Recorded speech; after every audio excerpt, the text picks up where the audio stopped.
Você gosta de eSports? Você gosta de ficar assistindo esses games como LoL, como CS, enfim, ficar horas e horas assistindo outras pessoas jogarem online, e você tem um time, e você torce, e você entra naquele universo, você consegue entender aquele universo desses jogos modernos? Então provavelmente você vai gostar de Jogador Número 1, que é o novo filme de aventura barra fantasia dirigido pelo Steven Spielberg.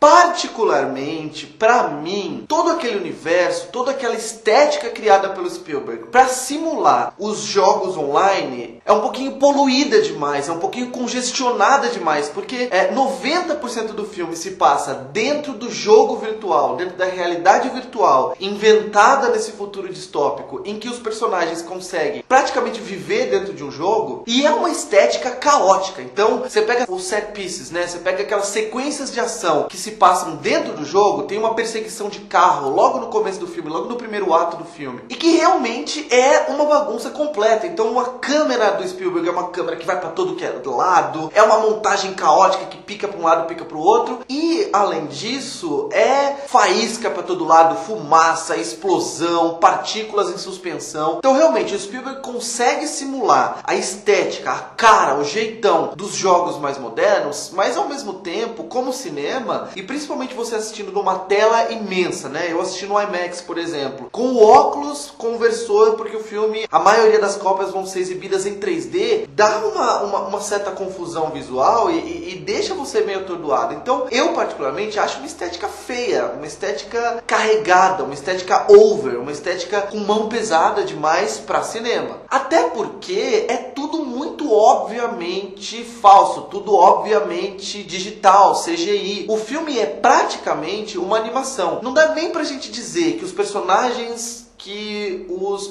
do filme vivem no jogo, ou seja, os avatares dos personagens do filme são feitos com performance capture, que é aquela técnica que o Andy Serkis popularizou, mas que é a técnica de captar, né, a performance do ator e transferir para um personagem virtual, digital, porque na verdade são realmente personagens animados, é animação, e é uma animação que simula a estética dos jogos modernos, então fica artificial, fica obviamente falso. Até aí, eu acredito que é um problema contornável, porque o que você faz com a animação, né? A animação você consegue se identificar com os personagens, você consegue entrar na história, mesmo, obviamente, não tendo aquela ilusão de que aquele personagem está vivendo aquilo na sua frente. Mas no caso do Jogador Número 1, a gente sabe que é uma realidade virtual, a gente sabe que as consequências que aquilo que acontece no jogo terão não são consequências sérias, não são consequências grandes, então a gente não teme pelos personagens, né? O filme até apresenta o protagonista vivido pelo Tye Sheridan no começo do filme de uma maneira interessante. Então ele vive naquela pilha, né, que eles chamam de pilha, eles chamam de stack, que é como se fosse uma favela mesmo, né, um conjunto habitacional com barracos um em cima do outro. Então ele tem uma situação familiar ali que é uma situação caótica, é uma situação de abandono mesmo, o que até justifica a fuga dele para dentro do jogo, mas isso gera também uma apatia da nossa parte ainda maior, porque, por exemplo, eu não vou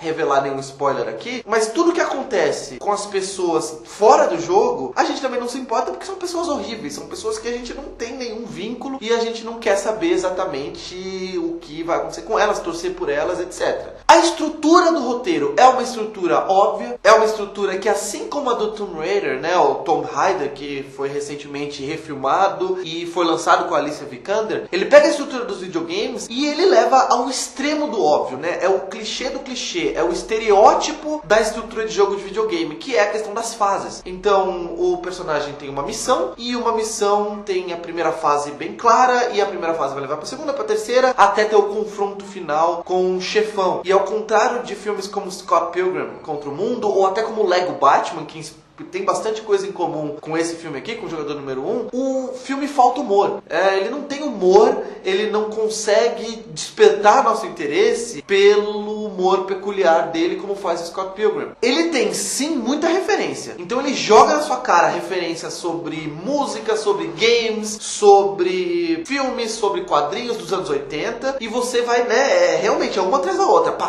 os diálogos cheios de referência, e que acabam se anulando justamente por serem demais. Então a referência pop, a cultura pop, ela funciona se ela é jogada de maneira sutil, no momento que você não espera e no momento que casa com aquele momento do diálogo ou da história. Aqui é tanto, né? No primeiro ato do filme, nos primeiros minutos do filme já tem tanta referência que você já se amortece e você não acha mais interessante, você não ri, não tem mais nenhum efeito, você tá amortecido, anestesiado para aquilo. O filme poderia discutir alguns temas, então tem alguns temas que são sugeridos pelo roteiro e são inerentes àquele tipo de história que parece que o roteiro não está muito interessado em levar adiante, em abordar de uma maneira mais inteligente, mais complexa. Por exemplo, tem uma personagem que acaba virando uma parceira dentro do jogo do avatar do personagem vivido pelo Tye Sheridan. Então eles viram parceiros, eles começam a executar missões juntos, é uma mulher que tem uma personalidade forte, é uma mulher, um avatar que tem uma liderança muito grande, é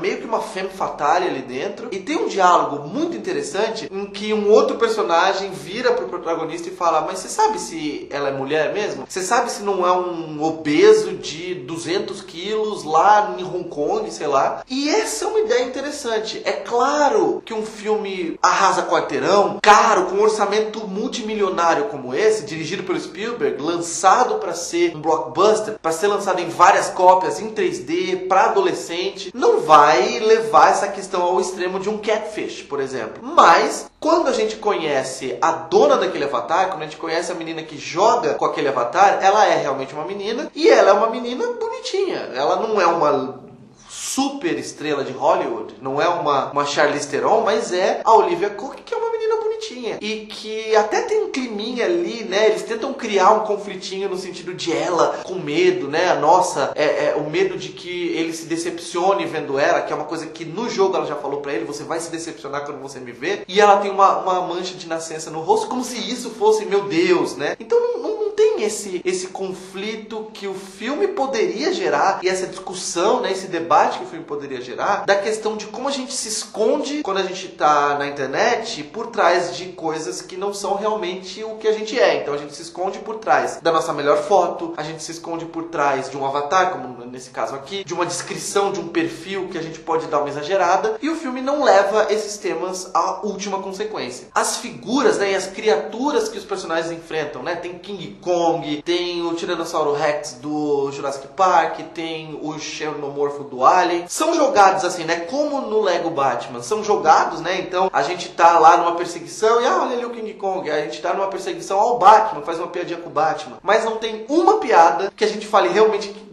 essa foi muito sacada, muito legal, que eles fizeram com o xenomorfo, por exemplo, ou sei lá. Então é um filme que realmente é ruim? Não. É chato?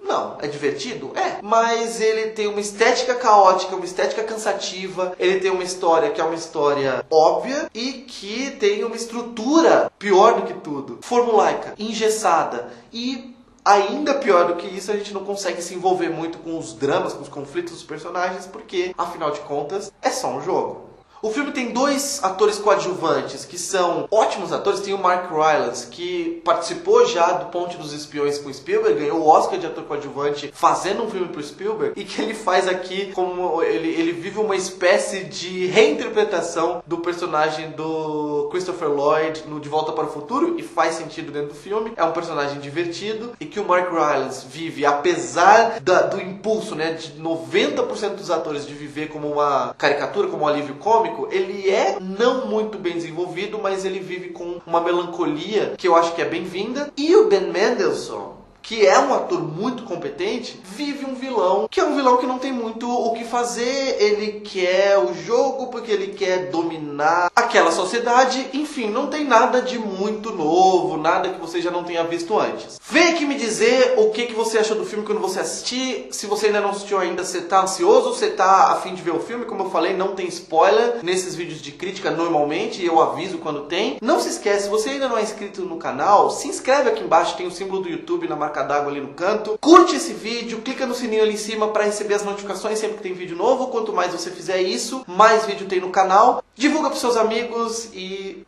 é isso.